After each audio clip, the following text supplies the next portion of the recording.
Ciao a tutti, io sono Marco Toniolo e questo è MTB Mag. Oggi parliamo di freni ed esattamente di freni SRAM. I freni SRAM sono stati al centro di tantissime discussioni riguardo alla loro potenza, o meglio alla loro poca potenza, soprattutto per quanto riguarda i freni Guide o G2. SRAM però corre ai ripari presentando oggi un nuovo disco, e cioè l'HS2. Lo potete vedere qui di fianco al vecchio centerline. La prima cosa che uno nota è ovviamente la diversa pista frenante, cioè il disegno è completamente cambiato. Non c'è più il centerline, cioè la linea centrale, come sul vecchio, bensì abbiamo un disco molto più pieno con un disegno molto più minimalista. Non solo, la pista frenante è anche più larga, guardate la differenza, è piuttosto chiara. Il disco inoltre è più spesso perché è spesso 2 mm contro gli 1,8 del centerline.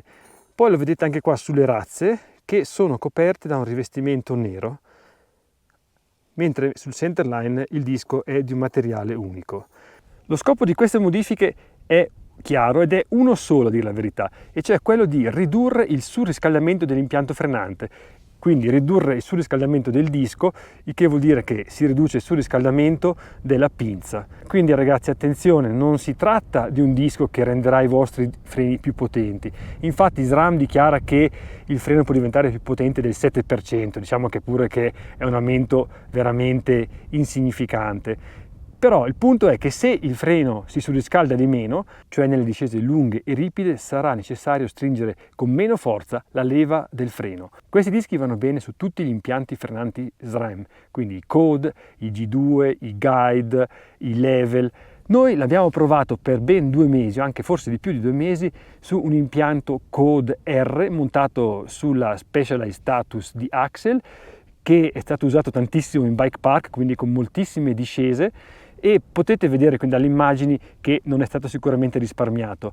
Il disco non si è mai stortato, non è mai stato necessario raddrizzarlo, e abbiamo constatato che l'impianto frenante è più costante nella sua performance, quindi il punto di frenata è stato più costante e non abbiamo dovuto tirare le leve dei freni così brutalmente. Attenzione però, questo non vuol dire che il freno in sé cambi molto, perché la gestione all'usura delle pastiglie è la stessa, quindi vuol dire che piano piano la leva si avvicinerà sempre di più alla manopola. Non c'è un modo per evitare questo, perché i freni SRAM hanno sempre avuto un po' questo problema. Inoltre la potenza, vi ripeto, che è rimasta praticamente la stessa, quindi non aspettatevi che i vostri Code diventino dei trick stuff direttissimi. Adesso vi faccio vedere una cosa interessante, cioè questo è un disco usato e come potete vedere la pista frenante non va a coprire tutto il disco, infatti vedete qua che rimane una zona scoperta dalle pastiglie. Questo fa sì che il disco appunto abbia più superficie e tenda a raffreddarsi più velocemente. Non è quindi un difetto, quindi quando comprate questi dischi, se li comprate, sappiate che è normale che la pastiglia non vada a mordere tutta la pista frenante che trovate qui. La domanda che ora tutti vi starete facendo è: vale veramente la pena comprare i nuovi dischi SRAM HS2? Beh, la mia risposta è chiara: sì, vale la pena.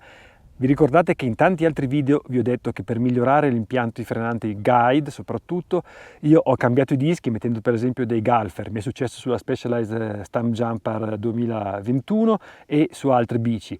I dischi hanno parzialmente risolto i problemi dei freni Guide. Sui Code il problema è meno marcato, però io vi dico che per una spesa relativa come può essere quella di un disco potrete... Questo cavallo nutrisce. Insomma, con una spesa relativa potrete migliorare il vostro impianto frenante SRAM, quindi io ve lo consiglio. Fatemi sapere qui nei commenti se avete un impianto frenante SRAM, Guide o Code o Level, come vi trovate e se avete trovato soluzioni per migliorare le prestazioni. Io vi ringrazio di avermi seguito e ci vediamo al prossimo video. Ciao!